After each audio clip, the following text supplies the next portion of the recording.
Y continuamos con la lección 8, la aparición de hombre en nuestro planeta. La llegada del hombre a la Tierra coincidió con el periodo glacial, lo que lo obligó a buscar protección en la cueva o en la caverna. Y como era una especie nueva, muchos sucumbieron, sin duda por falta de defensas físicas. Pero la necesidad de protegerse los obligó a buscar los medios y así descubrió y utilizó el fuego. Pregunta: ¿el descubrimiento del fuego habrá sido sugerencia superior? Explicación: indudablemente, pero el nuevo ser estaba en condiciones de inteligencia para recibirla y aplicarla. En cambio, un animal no puede recibir ni llevar a la práctica una sugerencia semejante. La evolución de los mundos está perfectamente sincronizada con la evolución de la vida manifestada en ellos. En el momento en que debió aparecer la forma humana en la Tierra, grandes geleros, geleros significa masa de hielo acumulada en las zonas altas de las cordilleras, por debajo del límite de las nieves perpetuas, que se derrite en veranos muy calurosos. Cubrieron vastas regiones y durante siglos y siglos algunas zonas permanecieron completamente aisladas, lo que permitió que los grupos de nuevos seres pudieran vivir solos y se afianzara la especie humana. Pregunta: ¿debemos considerar al humano como producto de transformación progresiva del animal? Explicación: no. El núcleo de las células está constituido por los cromosomas, que vistos con microscopios parecen hilitos. Eso sería como hebras largas y delgadas que se forman retorciendo el lino, lana u otra materia textil.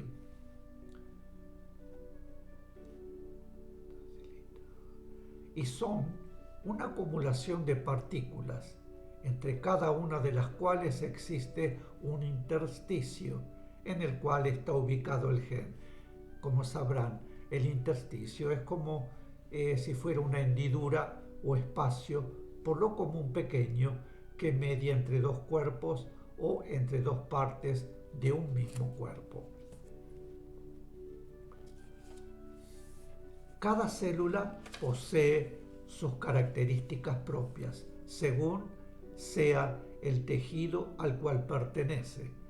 Por ejemplo, célula epitelial. La célula epitelial es un tipo de células que recubren el interior y exterior de las superficies del cuerpo. Se encuentran en la piel, los vasos sanguíneos y los órganos, incluyendo el tracto urinario. Continuamos. Célula muscular, célula ósea. Y esas características son transmitidas por sus genes. Todas las células del organismo tienen sus genes, pero los únicos genes que transmiten las características de la especie son los genes de los óvulos y los genes de los espermatozoides. Los genes de las otras células solo transmiten las características de la propia célula. Por lo tanto, es sobre los genes de los óvulos y sobre los genes de los espermatozoides que se efectúa la acción de la vibración transformadora. Y esos genes transmiten la energía que poseen en el momento en que realizan la procreación. Desde que esos genes la reciben hasta que la transmiten, esa energía ha ido acrecentándose y es transmitida con la adaptabilidad necesaria para evitar cualquier choque. Como dijimos, la energía va acumulándose en los genes y en el momento previsto por la ley en que debe comenzar la nueva raza, los genes acusan el impacto, se produce una eclosión y entonces esa energía penetra completamente los genes y los modifica. Luego, al procrear, ya de acuerdo con los efectos que ha producido en ellos esa energía o vibración transformadora. Mientras esa energía va acumulándose en los genes sin penetrarlos, estos van sintiendo la presión, no la acción. La presión modifica su vibración en determinada forma y los va adaptando.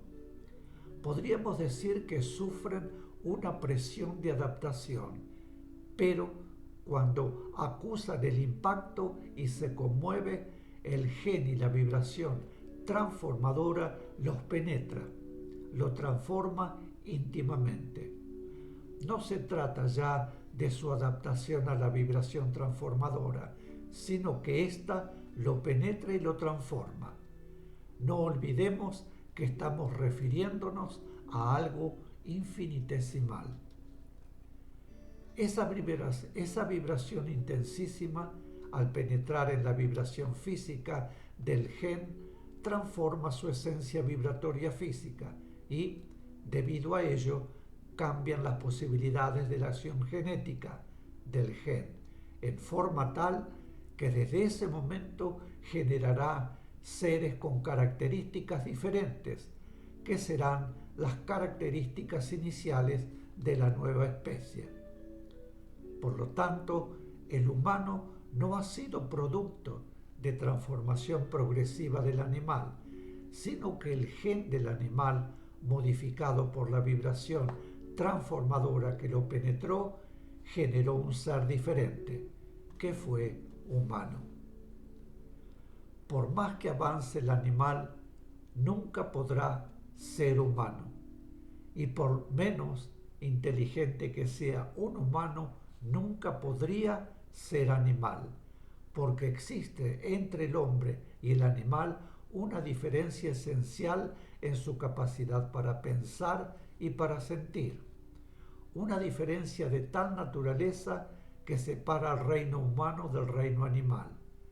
Esa diferencia está en lo íntimo, porque la presión y la acción de la vibración transformadora, al producir impacto, penetrar los genes y modificarlos, creó en ellos un nuevo aspecto mediante el cual los genes generaron seres con capacidad para comenzar y pensar, y también para comenzar a sentir en forma diferente, y no seres de apariencia externa diferente u órganos diferentes. Por eso, la verdadera diferencia entre el animal y el primer ser humano no fue externa sino interna. La diferencia física era tan ínfima en un comienzo que no significó separación entre unos y otros. En todo, como vemos, se evidencia la sabiduría divina. Si los primeros humanos hubieran sido totalmente diferentes de los animales y, además, inteligentes, no habrían podido convivir con ellos, y de aislarse, esos pocos no habrían podido sobrevivir. Necesitaban vivir en Grey. Como vemos, no podemos decir que existió el llamado eslabón perdido, es decir, una especie que en la cadena de evolución y progreso constituyó el punto intermedio entre el reino animal y el reino humano. Porque todos los seres que nacieron de los antropoides, cuyos genes habían sido modificados por la acción de la vibración transformadora, fueron ya humanos. Mis queridos, este es el final de esta lección y eso es todo por el día de hoy. Muchísimas gracias por haberme acompañado y antes de irme lo quiero dejar con la invocación del amor. Y esta será la oración. Unidos nuestros corazones al corazón del Cristo y unidas nuestras mentes a la mente del Cristo, que su amor y su poder despierten el amor entre los hombres y traigan paz a la tierra. Muchísimas gracias por vuestra compañía y nos volveremos a ver muy prontito para continuar. Adiós y cuídense mucho. Hasta siempre.